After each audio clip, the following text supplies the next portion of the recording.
Oh, hi, I'm Dana Berchman, and welcome to the Oh Hi Stories podcast. Today, I'm joined by an incredible guest, Dan Hesse, the former CEO of Sprint, who led the company through one of its most challenging periods and transformed it with a bold strategic vision and a customer-first mindset. I've always admired great leaders who don't just drive business success, but redefine industries.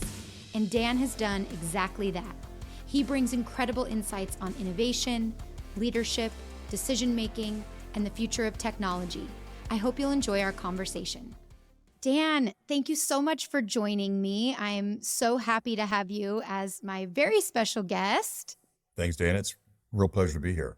Dan, it's been a joy to get to watch your career unfold. We have your sister as a family friend of ours of more than 30 years, and so I've gotten to watch you kind of from afar, but not really, because in 2008, I was also living in New York City when I saw your face on TV in New York doing the Sprint commercials when you became the CEO. And so I have always admired your work and career. And so I'm just honored as someone that I really look up to as an innovator in this space, and obviously in telecom, but also in customer service, which is something I've been really focused on in my career. So thank you so much for taking the time out of your busy schedule to chat with me. My pleasure. So let's go back and talk a little bit about your story and your journey for our listeners that might not know. The commercials I'm referencing were quite popular in 2008 when you became the face for Sprint as their CEO. And I thought that was really cool and would love to dive into that a little bit more. But first, tell me about the journey to get to that point in your career and a little bit more about your story. Well, I've always been in the telecom industry. So when I got out of school, I started at AT&T. I had a tremendous 23 years there, had 14 assignments, worked all over the world. I had a chance at the beginning, actually, was on one of, I have a podcast as well, and I interviewed a fellow who wrote this tremendous book on Bell Labs. And I got a chance to work with Bell Laboratories and really learn to innovate and apply technology in a way that would be useful to customers. And that was very much a hallmark of kind of my career. My last job at AT&T, I was the CEO at AT&T Wireless, which at the time was the largest wireless carrier in the U.S. And I retired from AT&T in 2000, then did a startup, worked for another company, and then I ended up at Sprint, as you mentioned.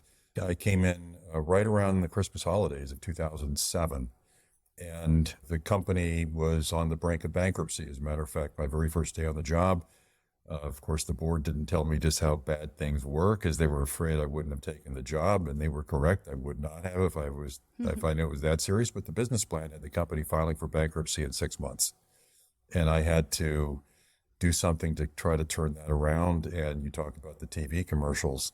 They started in early 2008. We launched something that was very radical and innovative in the industry at the time, which was called Simply Everything, because you might remember in 2007, about a year before that, Apple had introduced the iPhone, of course, which Sprint didn't have. Only AT&T had.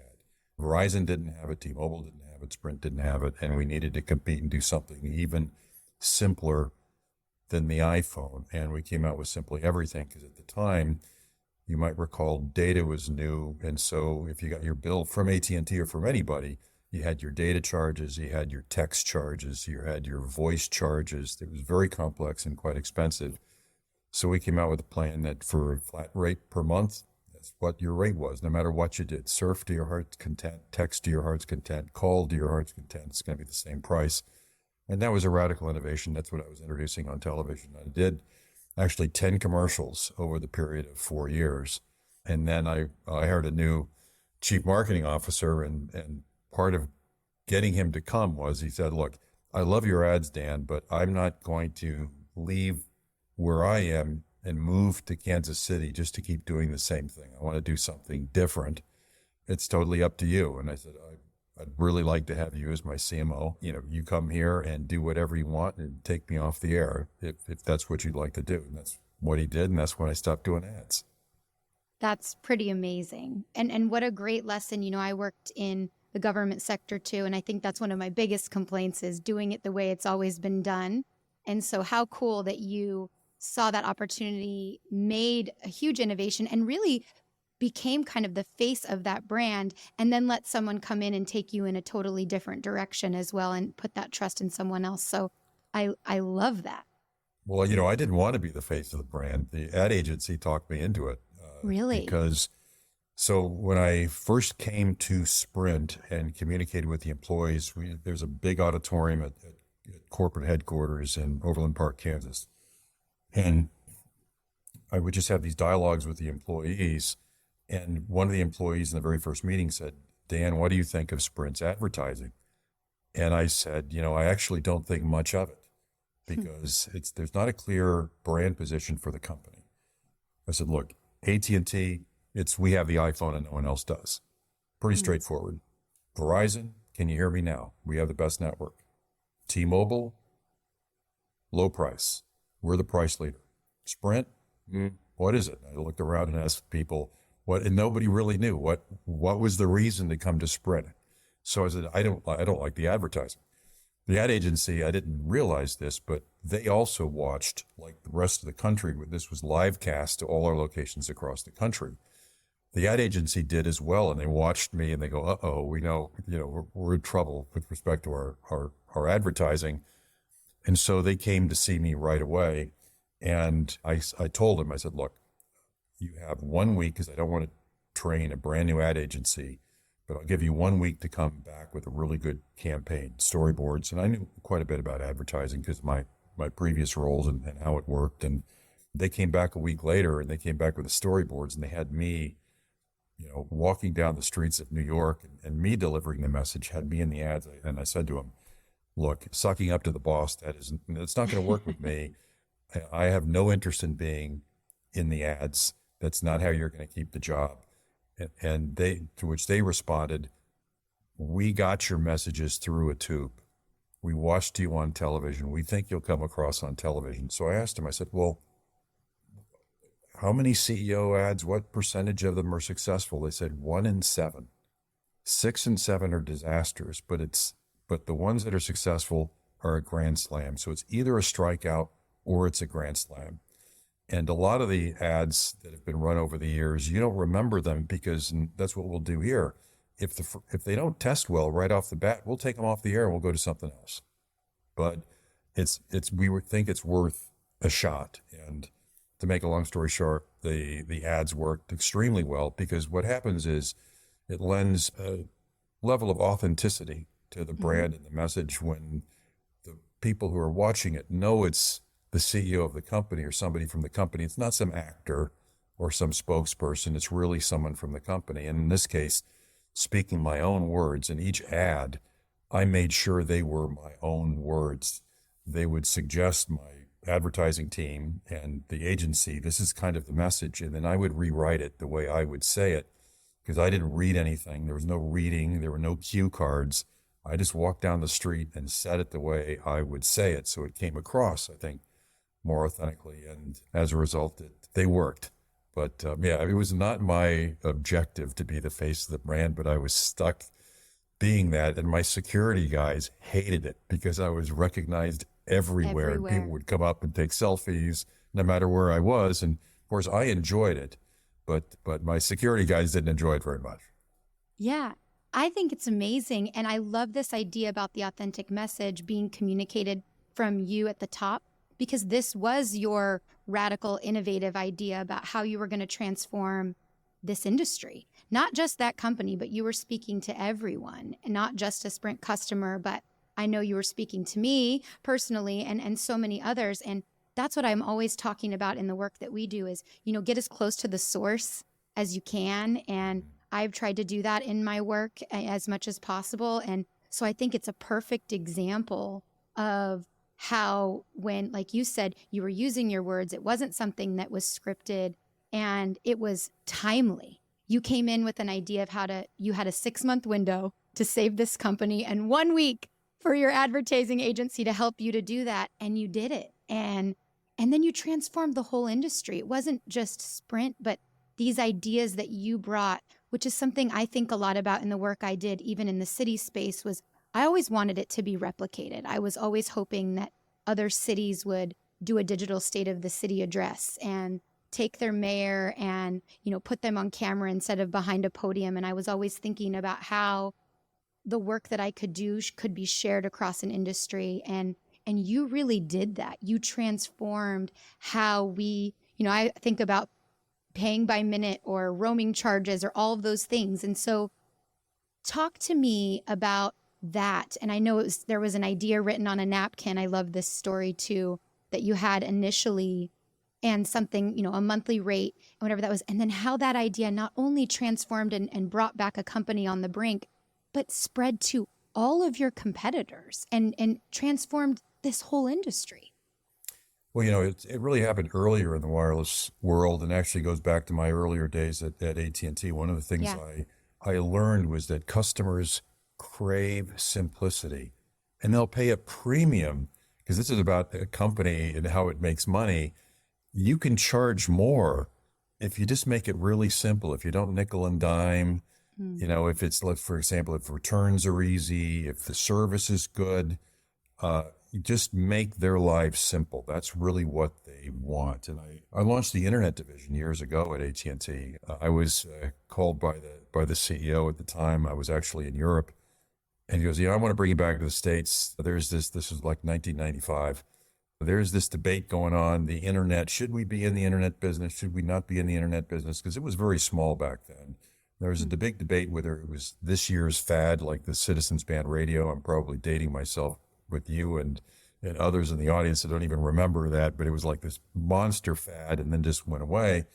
And it was very complicated back then. And as the head of WorldNet, when we launched the AT&T's product in January of 96, our internet product, decided just to have it as a flat rate, because there was a metered rate. So if you, for example, today, imagine you go online and we're being charged per minute. That's the way every internet service was, from AOL to every other one. You were charged per minute while you're online. Well, why don't we just charge, in this case, $20 a month, and let people do whatever they want, go on when they want, stay on, surf, and it was so simple that my bill was going to be $20 every month, that we went with it, and it did really well. So then when I went to AT&T Wireless, at the time, I was the CEO there. I came out in 97. We launched it in early 98. To me, it was really complicated, because if, let's say I was in Seattle, which was where I lived, if I was making a local call, it was A cents a minute.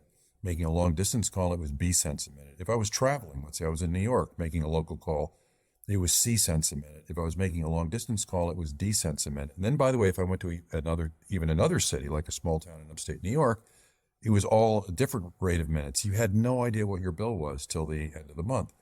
So we came out with something called Digital One Rate, which again was, in almost all these cases, I leverage technology.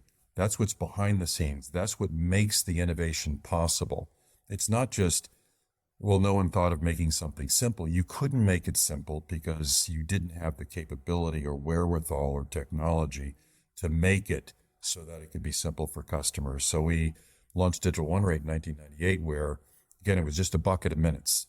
You bought a bucket of minutes, this many minutes for $90, this many minutes for $120, and a minute was a minute. Didn't matter who I was calling or where I was.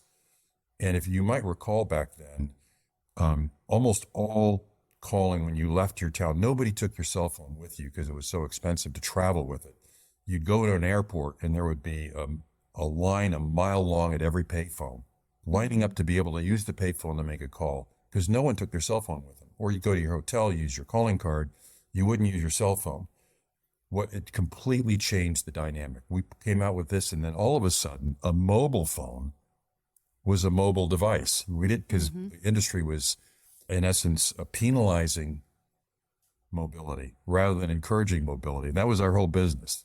We just made it really expensive if you ever moved with it. It was only reasonable if you never moved. So that was the background I had when I got to Sprint. And I've seen this movie before. Right. I saw it in the internet. It was way too complex. I saw it, in this case, with Digital One Rate, it was 2G. Here we are 10 years later with 3G, with data being added to the mix of complexity for wireless.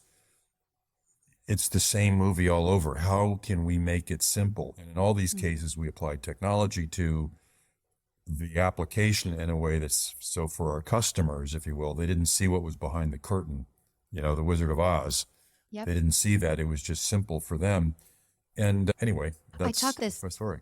I love that. I talk about this all the time. I think, especially, I've worked again in both the public and the private sectors, but especially in government, you'll see at the city level too, they'll throw a lot of money at technology with no idea of how to implement it, not the right staff to implement it, not how to use it. I remember when we built our first open data portal, which was a huge piece of kind of data storytelling in this space. And I said exactly that about the wizard. And someone said, oh, well, if they pull back the curtain, it's not going to be that pretty. I said, the user isn't seeing that, right? The customer experience of what they have when they come here. And I think there is a huge disconnect in what you talk about is a lot of what I see of tech projects living in a basement of an IT department, but can't get it into the hands of the customer. And some of the magic I think we found was kind of taking some of those pieces from these IT teams and talking about how we combined all of our efforts to communicate outwardly to the customer and kind of centralizing, whether it was reporting an issue through our 311 system of a pothole or through social media or the website or whatever that looked like, this one place, this one touch point for that customer and that citizen experience. And, government, especially in cities, hasn't really figured out how to do this. And so I would always say, look to companies, like yours and other technology groups who do this well. If our resident average age was 32 years old, which it was, and they are paying their bills, in their hand and on their phone and on their device, why would we expect them to come into City Hall and use a credit card or cash payment? I mean, we were just so far behind. So what advice do you have? Because I think that some of the leadership, the vision, all of the work that you do is like so applicable to so many different industries. Are you surprised that, and even beyond like telecom and tech and all this, like, where do you see those opportunities today to kind of bridge that divide, especially when it comes to serving customers or, like I said, citizens in government? Well, a couple things. First of all, I think the private sector is a great place to learn the way to do it because it is a meritocracy and it is all about speed to market and it's so competitive. Like the government doesn't have a competitor. If it had like right next door, there's the other government, and if we're not ahead of them, if we don't out innovate them, we're gone. So Mitch Daniels was a recent guest of mine, and he was a very successful business executive for 18 years and then decided to get into politics. And people said, how were you such a successful governor? He cut the budget, balanced the budget, two-time governor of Indiana. Yep. He goes, I just applied what I learned in business to government. And then he went to Purdue University and the fastest rising prices in the United States were college tuitions. He froze the tuition for 10 years. And so for 10 years, tuition and room and board were frozen for his entire period in real dollars, not, inflation adjusted or anything. Mm-hmm. And he goes, I just ran both the state of Indiana and then Purdue University as a business. And, that's just what we did. And so could a company keep its prices flat for 10 years? Yeah. If that was an objective, that's what they would just figure out a way to do it. I think culture of innovation, getting back to how you get stuff out of the IT department or out of the lab or what have you. So for example, at Sprint, my leadership team, my direct reports knew that every month I would talk to them and I would ask them, what new product do you have and what new way of doing business have you implemented in your group that you didn't have a month ago? I was always pushing them on new ideas, new nukes. And if I didn't see them, there was a lot of pressure to go back and figure out how to change. Because if you're kind of not changing and improving, you were, in essence, you were moving backwards. And so my last 2 years, so it was a culture driven by innovation. My last 2 years at Sprint, we were being granted an average of over 2 U.S. patents, not every year, not every month, not every week, every day. Wow. We're being granted an average over 2 U.S. patents every business day, D-A-Y. So you make it, part of the DNA. You make it an objective, you make it part of the culture, and and innovation happens. Just, it's not very complicated. I agree with you. And the world is changing that quickly. So we have to too. And I always say government shouldn't be an exception to that, and I've never really understood in that space why it lags so far behind, especially when we're delivering services again to citizens or customers or whatever industry you're in. So I think that that's just fascinating. Yeah, So and I think one problem with government is they don't have a competitor, and it's a that's great point. so it's like you have one government has one hand tied behind its back. And then there are things like, well, I don't, people will take it as political, but for me, it's not. And that is where, whether it's unions that protect jobs, anytime it's not a meritocracy. It's based upon things like seniority. And by the way, I am all for paying good wages, great benefits, a lot of the good things that unions do. I also see the bad things they do, like protect poor performers and Mm-hmm. keep and resist change. Lots of organizations resist change. Unions, we could talk about education. I don't want to get off in other ways, but they just resist change. In government, you can get away with resisting change. Businesses that resist change, they can, but then they go out of business. They're gone. They just boom. Mm-hmm. And that solves it, if you will. Darwin solves it for us.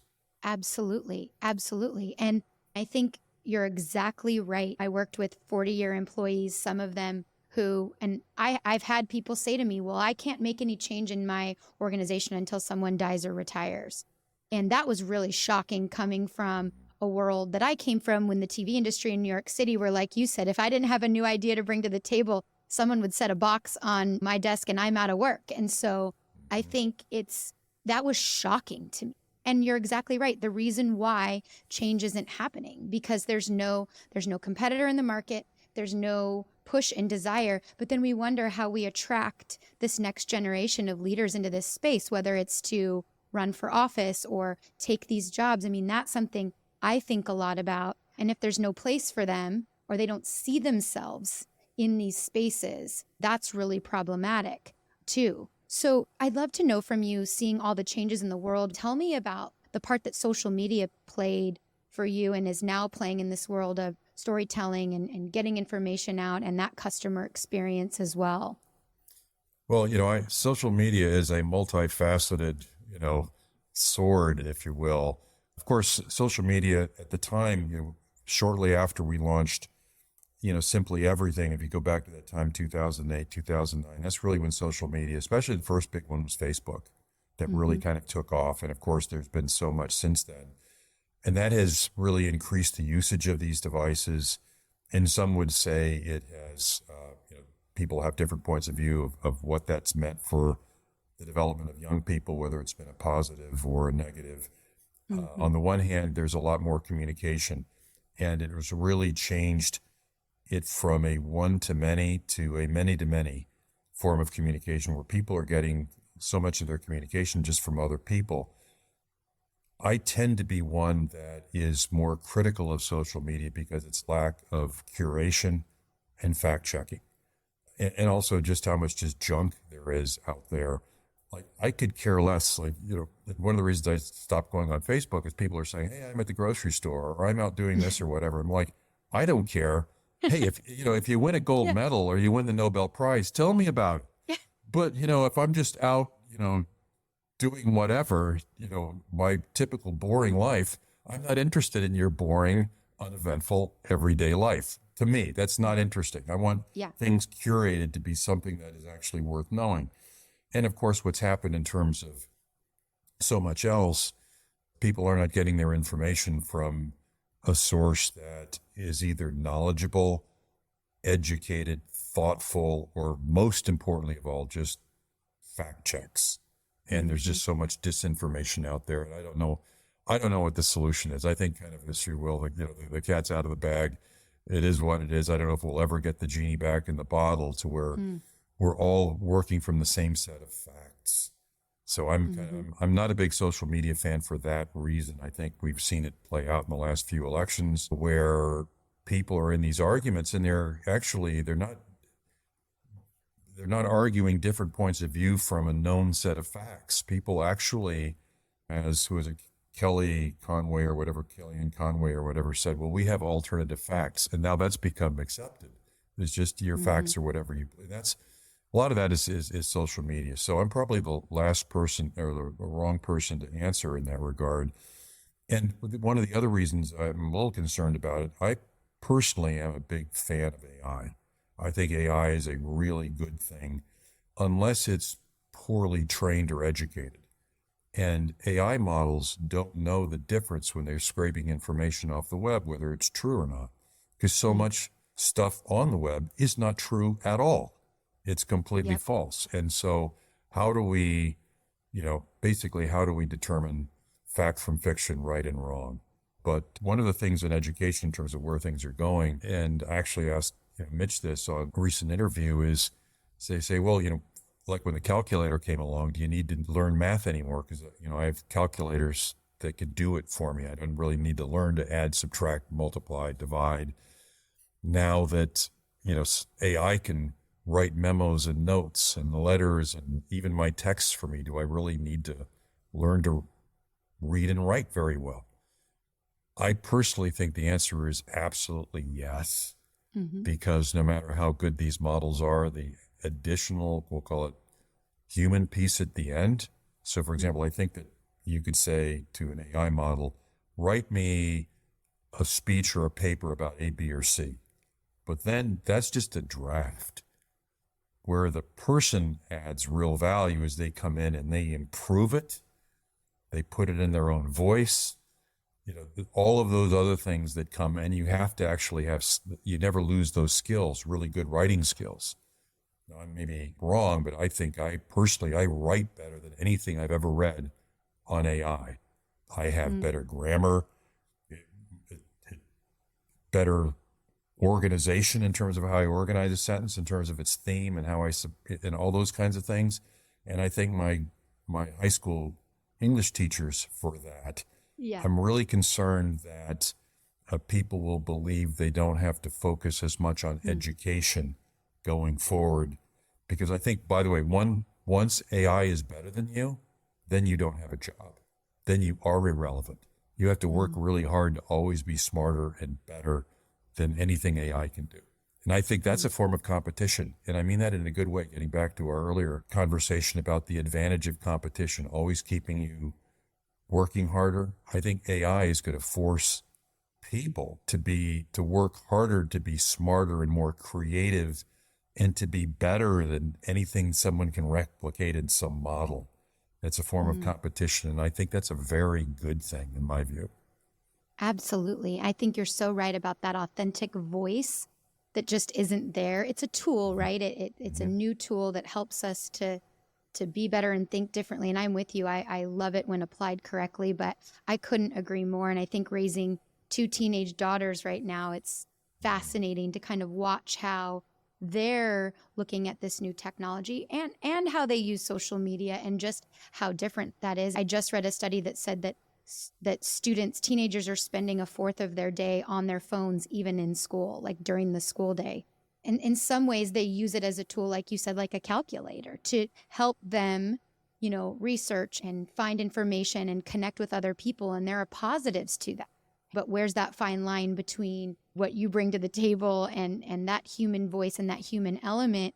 And then how do we continue to move forward by embracing these technologies and continuing to value learning in the way we've always done it? So if you kind of look ahead, or we're telling your kids, today, or your grandchild, what would you say in the future, the next 5 to 10 years, maybe not even just in the telecom industry, but in general, about the types of skills and the skill sets that we'll need? What would you be writing on your napkin today, like looking into the future now? Well, critical thinking is extremely important. Being able to listen to many points of view and synthesize it, or data, and being able to think critically and coming out with good decisions. I think teamwork, the ability to work really well with others. I think related to that is empathy. I think that will never change. We'll call it things that make us special and different as people, and being, and being effective. And all of those things are critical elements of being a good leader, because, that's something that will never go out of style. We will always be looking for leaders, whether it's a leader of a small team, whether it's just the leader of a family, whether it's the leader of a mid-sized team or a large team or a country or a company. And, I'm thinking mainly in terms of my sons. They're in their late 20s. They're embarking on a career, careers, both of them right now. I tell them, take risks, try things now, work hard, learn everything you possibly can, but be authentic and learn to be a great leader of people, because, that'll never go out of style, and it's always going to be needed and required.